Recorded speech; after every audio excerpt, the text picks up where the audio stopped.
The views expressed on this program are those of the producers and individuals appearing on this program and do not necessarily reflect the views of the Sun Prairie Media Center staff, its video service providers, or the staff and elected officials of the City of Sun Prairie.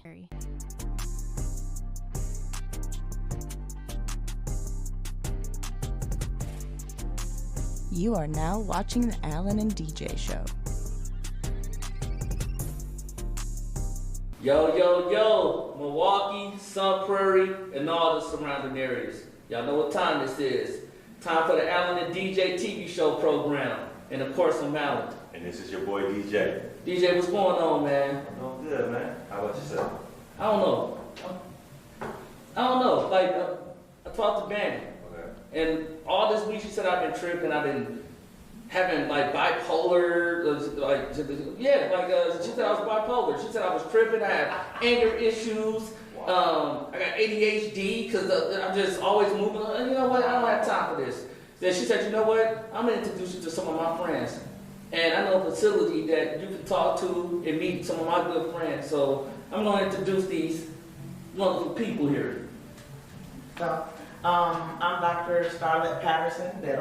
I'm a psychologist here in the Milwaukee area and owner and executive director of MindStar Counseling, which is a outpatient mental health and substance use facility here. Nice. I'm Khalio Borum. I'm the director of operations for MindStar Counseling, plus a counselor here at MindStar. And it sounds like you need some help. Yeah, man, I need some help bad, but I believe I came to, in fact, I know I came to the right place. So without further ado, the Alan and DJ show, going to give it to you the only way we know how to bring it to you. So I want to start with my first question. My first question to you guys is, matter of fact, before I get into the questions, tell us a little bit more about like MindStar. Like, what do you guys like offer here? MindStar, we're kind of a what I call a comprehensive clinic. Outside of medication management, which is something that we've done previously, we'll be introducing later. We do all kinds of psychological assessments. We do individual and family therapy, groups therapy. We also have a division that works with life skills, Okay. better known as our psychosocial rehabilitation program. Through the life skills, we work with housing support, benefit support, and all of that with individuals who have a mental health diagnosis. We also have academic support as well, but the common denominator is they have a mental health or substance abuse disorder. So we work with them in all of those areas. Beautiful. So which brings me to my first question. How do you deal with patients that have like these different type of disorders? Well, you know, a lot of times people come in and they say, oh yeah, my girlfriend said I got bipolar. Right. Or they'll say, my boyfriend said that I'm ADHD. Or they'll say, I looked on Google and Google told me that I got this and I got that. Right. The most important thing that we like to do in the beginning is to educate, and it's called psychoeducation, where we, you know, if someone comes in with these disorders, we're able to say, hey, look, this is what this actually looks like. This is not what TikTok is saying. This Right. is not what, you know, YouTube is saying. It's, if you have bipolar, there are certain indicators that say you have bipolar, not just being moody.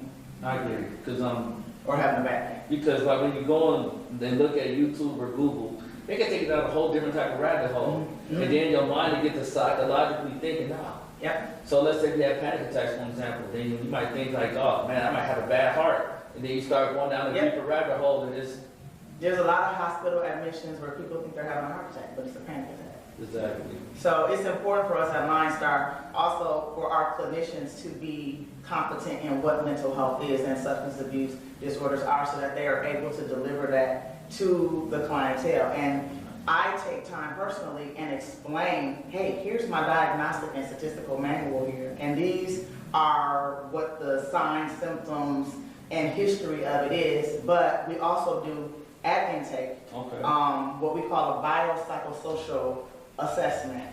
And what that is we're going to look at every area of your life before we confirm a diagnosis. Beautiful. So you're having a panic attack. You can't sleep at night. Yeah. You can't focus. That's not ADHD. It may be acute stress disorder because you had a bad car accident.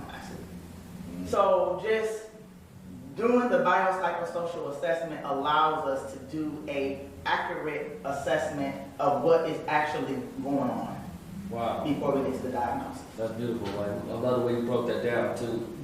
I think we were talking a little bit about the anxiety thing, you know. Yeah. And some good anxiety can happen, then it's bad anxiety. For sure. And you look on Google, all of it's bad. Yeah, man. Tell me about it. And it'll take you down that hole that you're talking about. Oh, yeah. My question for you guys is, how does their disorder, once you diagnose them and stuff like that, like how does their disorder impact their lives? Well, one thing that we look at in diagnostics is we look at functioning. It's if there is an impairment in functioning in certain areas, that tells us that there's a diagnosis. So with that, we say, hey, this person is not sleeping at night, therefore they're not working to their best at work, which is why they have work stress, which is why they're a little more snappy and moody at home. That we're taking the whole thing and we're just putting it where it needs to be, and we're able to say, if you fix these items, your functioning will be improved.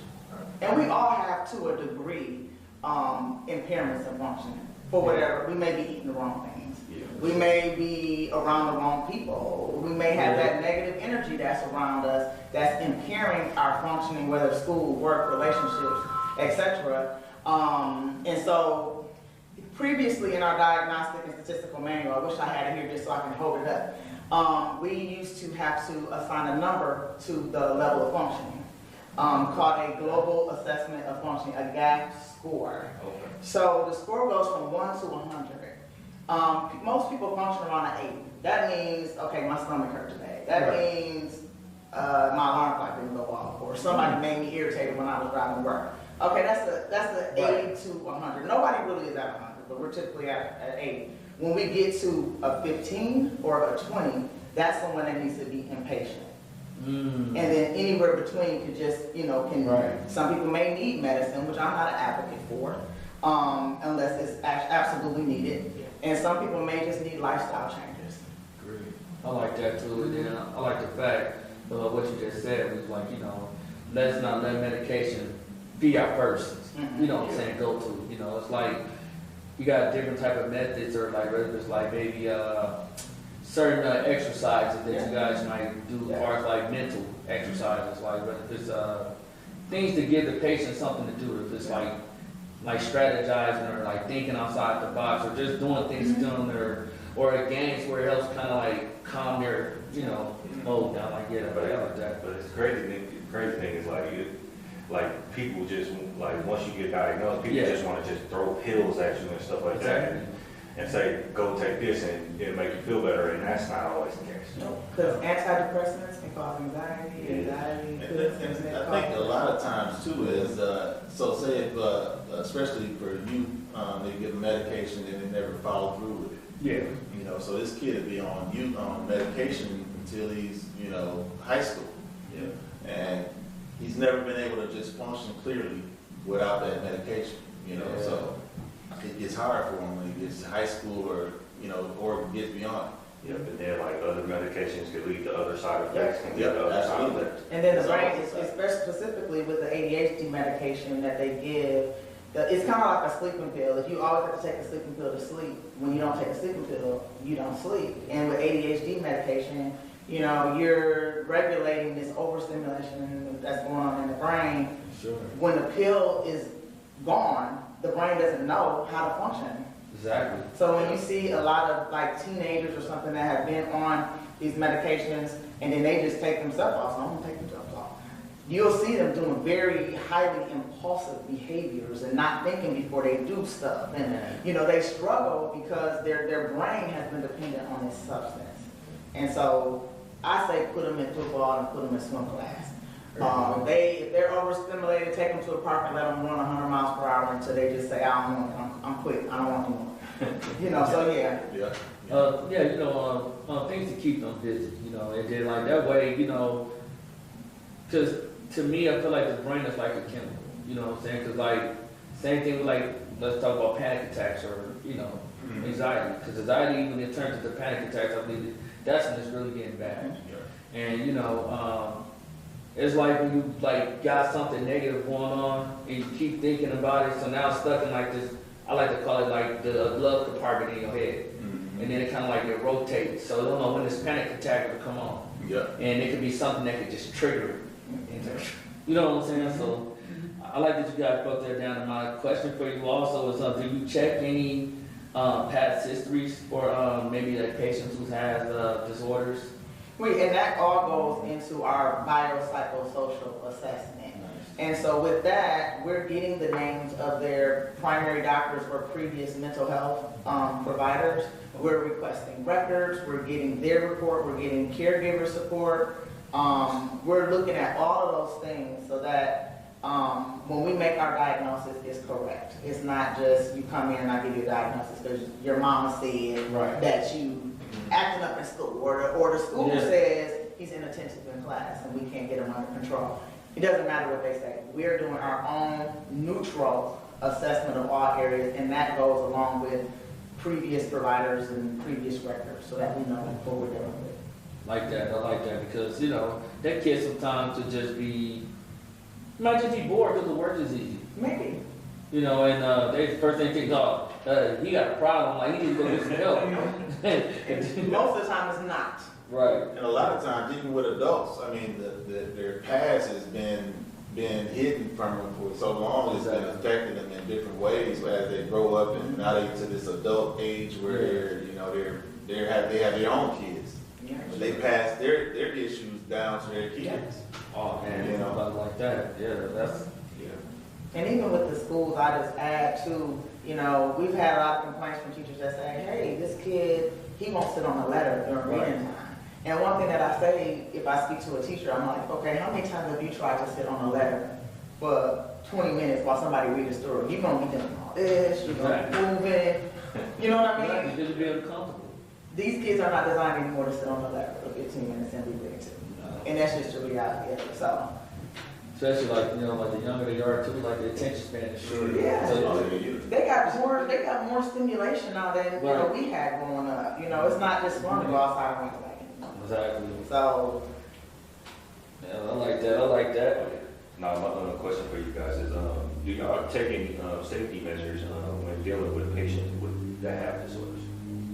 Well, the safety measures in the clinic is we never allow a clinician to be in with the client unless someone else is present in the clinic. Just for safety, whatever, maybe the client has a crisis and somebody needs to call for help or, you know, or whatever. We always have that. We also are all Narcan trained, so if someone, if we notice that someone, you know, is out in the lobby and they just OD, we're all trained to administer Narcan. In terms of like our cleaning procedures, we make sure everything is disinfected and things of that nature regularly so that we're trying our hardest not to transmit any infectious airborne type diseases, so we do that as well. And then we have security outside, because if we have to call the police in the inside, we need security to talk to the police until we can bring the whole story together and they can go to safety. And then most of our clinicians are, we set up the room so you have access out first, you know, so if somebody, you know, you can tell that something's kicking up or something, you can get up out of there and get help. Yeah. Beautiful, man. And that's good to have too, like when you talk about, you know, because like you guys could be dealing with a patient that could just be like on 10 right now. And at least that security guard can talk to the police while you guys do what you do. Right, while we do what we do. I love it. And what I say is that, you know, since we've been in business, I don't know how many years, what was it? Since 2009. What is that, 15, 16? Yeah. What, however long. Since we've been in business, I can only recall maybe 3 or 4 times where it was an emergency type of a situation. We built very well, like we built very good rapport with our clients. So I'm a person where I want a person to feel comfortable to share. You can't just come in and start asking all these personal questions if they're not comfortable with you. And that especially applies to kids as well. But because we have a rapport, typically if someone's edgy, their counselor or even our front desk staff has built a relationship where they're not gonna go and just start throwing chairs, and even when they're in a mental health crisis, because that's the environment that we provide for them. They trust. Love that. I love that. And then I de-escalate a lot of stuff. Yeah. we talked about that earlier. I think a lot of times you have to be able to talk to, some people can handle, somebody that's going, and we were talking about that, just being able to talk somebody down. Right.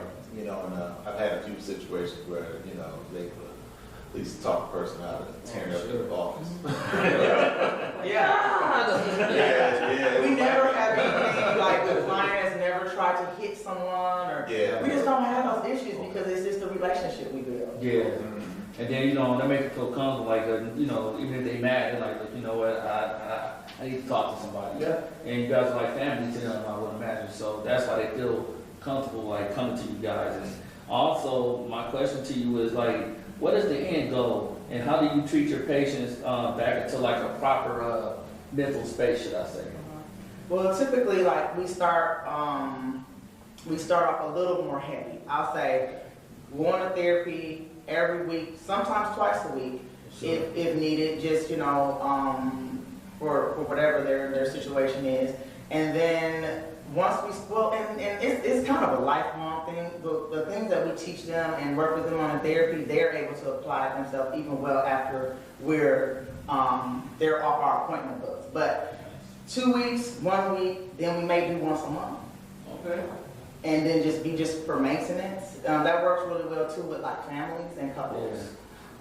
Just kind of that once a month check-in, and then they know that they have someone in their corner in the event something happens, then we can just increase the flow. But some people stay on for years just for maintenance. And I feel like there's nothing wrong with that. It's nothing wrong with it. Because, some people might not have nobody else that they can talk to. And then, like, I love the energy here because, like, me just sitting here right now, you guys feel like family. It's like, I'm already feeling comfortable already, so I can only imagine how they feel. They're like, yo, like, I don't think I'm going nowhere else. I'm going through this, X, Y, Z. I know they're not going to turn it back on me. I can sit there, I can talk to them about anything. Or they're not going to just send you on your way and give me some pills just to... Right. Exactly. Won't get any pills here. But no, I think everybody deserves a therapist for real. I mean, not just that we're in this business or nothing like that. But I think if you have somebody to talk to, it may not be an incident at this time, but you might come across a time where, hey man, I need somebody to talk to. You can't tell your best friend, you can't tell your mom, dad, family, and you got this person that's biased that you can tell whatever it is. Sure. With that situation. No judgment. You can just be like, man, okay, put it out there, and you'll feel better after that. I mean, that's really what it is. You're trying to feel better in yourself, figure out situations, and move on in life. So, if you're able to do that with just, coming to talk to somebody, getting some tools, breathing techniques, different things that you can learn, coming from us, man, it helps. And insurance covers it. So that was Y'all hear that now? Yeah, that was one thing that was put into act before the Biden administration, where they made mental health on the same playing field as physical health. So if you can go to the doctor for a cold, you can go to a therapist, and it doesn't matter what type of insurance, whether it's Medicaid or high-end commercial. You can go, but then also here at MindStar, you can pay, you can private pay. We have a sliding fee based on your income. Interestingly, some people like to private pay because they don't want insurance companies to have access to their records and what they're doing. But we can be very flexible here in terms of paying, private pay, commercial insurance, Medicaid-based insurance. We can do it all, and everyone has that benefit. Okay. My question is, what are some factors that determine that somebody has a disorder, let's say, somebody has ADHD or something like that, what would be some of the factors for a particular disorder based on that disorder? How much is it impairing their functioning? Okay. How much is it, if I'll just use in the school, if the kid is failing, the kid is fighting everyone in school, the kid has appetite issues where they're not eating and getting adequate nutrition, that's a more severe case than somebody that is coming in and won't sit on the ladder. Okay. So can we have the student just stand up and then would that fix the problem with their function? Maybe. Can we, give them a special pair of sunglasses that, magically makes them sit still? I don't know, whatever the case may be. Those kind of fixes that are just, minor environmental things. But if it's getting to the point where it's hurting them or someone else, that's when we know significant intervention is needed and even them being placed in some sort of a facility. So. Beautifully said, beautifully said. And then some last question to you guys is, have you ever dealt with any patients with like substance abuse, right? And then how does that like affect their like current disorder? So let's say if they have a disorder as far as like post-traumatic stress disorder, and then they're drinking with that on top of it, as far as like taking like hard substance abuse, like does that affect it? Oh yeah. The majority of substance abuse issues are rooted in a mental health disorder. They're putting band-aids on stuff. Oh, yeah. Okay, I'm sad, I'm gonna take a drink. I'm happy, we celebrating, I'm gonna, use cocaine to this party. Right. And then what happens is all of that dysfunction of how they celebrate or grieve becomes chemical, and then their body cannot live without it. Yep. So now they're addicted. But everyone who has a substance abuse disorder that I've seen has had a mental health disorder. You probably heard the chain dual diagnosis. Yes. Yeah. Okay. Yeah. Majority of folks are dual diagnosis because they're putting a band-aid on something. Okay. Even like our veterans that were in Vietnam, they came back and they were addicted to different substances because they were coping with the stuff they were seeing. They were coping with being stripped away from their families, whatever. That was their band-aid, and it became disorder, and it began to impair their function. Going further down. Yeah. Mm-hmm. That's wild, man. And just like seeing people who like, just like I'm quite sure we all got family and friends that had drinking problems or did drugs or whatever the case may be, and that comes from something that I believe stems from the past. And like you said, just putting a band-aid over because they never really got over that. And that's why I'm glad that it's more like facilities like you guys where you just like, look, you know what, today is the day I want to get my life in order. So what would you say for somebody today who just like want to make that decision to say, hey, you know what, this is it, tired of going through panic attacks, and tired of being in fear, I'm tired of people saying I'm bipolar, I need to get some help. Like, what is it that like you would tell like a new patient that want to like look for a facility like you guys today? Call 414-435-1115. There you go. And in your mind, make a commitment in your mind to your healing holistically.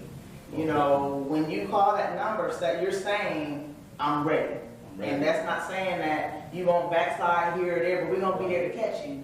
But if you're committed to your healing and being a better person for yourself, for your family, for your functioning, that's when you call us. I love it.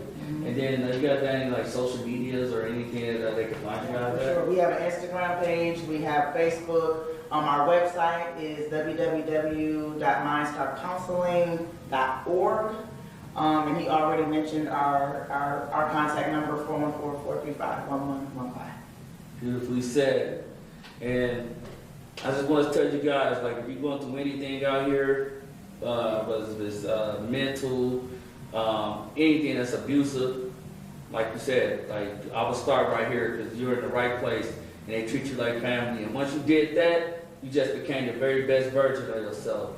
Now this is the Allen and DJ Show. You can find us on YouTube at the Allen and DJ Show. You can find us on our fan page on Facebook at the Allen and DJ Show. And you can also email us at the allenandDJShow@gmail.com if you have any questions about what you want us to talk about next. You can also find my personal page, Alan Hutchinson, on Instagram and Facebook, and our producer, William J. Smith, on Instagram and Facebook. And until next time, don't be like me. You know what I'm saying? Like, 'cause I have a problem for real, but I believe I'm with the right people, and I got the right team behind me, so they gonna get me right. Cause you know why? We just want to stay well, stay healthy. Peace.